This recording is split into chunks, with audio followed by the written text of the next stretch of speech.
સુરત શહેરમાં તબીબ પર કરાયો હુમલો. શહેરના પાંડેસરા વિસ્તારમાં બની ઘટના. ખાનગી હોસ્પિટલમાં દર્દીના સંબંધીઓ આવી હોબાળો મચાવ્યો. ડોક્ટરની ચેમ્બરમાં ઘૂસી લાફો મારી દીધો હતો. સમગ્ર ઘટનાના સીસીટીવી ફૂટેજ આવ્યા સામે.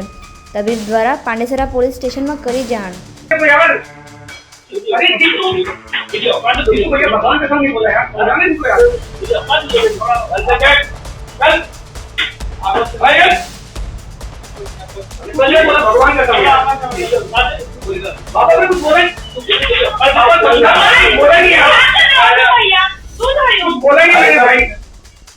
હું doctor dream Patel, dream children હોસ્પિટલનો ઓનર.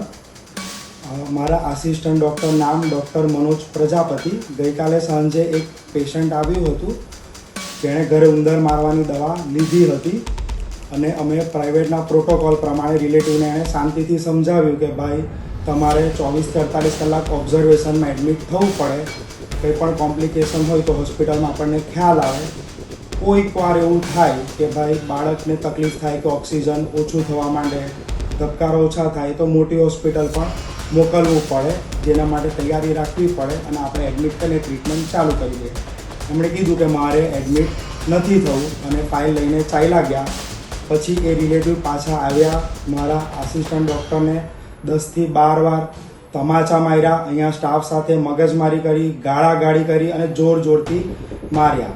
જે વસ્તુ ખોટી છે કે અમે પેશન્ટને શાંતિથી સમજાવ્યું કે ભાઈ તમારે એડમિટ થવાની જરૂર છે. એ જ પેશન્ટ સાચી ચિલ્ડ્રન હોસ્પિટલ પણ ગયું, ત્યાં પણ એને ઇન્ડોર માટે સમજાવવામાં આવ્યું, પણ એ પેશન્ટ ત્યાં પણ એને મગજમારી કરી અને નહીં ઇન્ડોર થયું.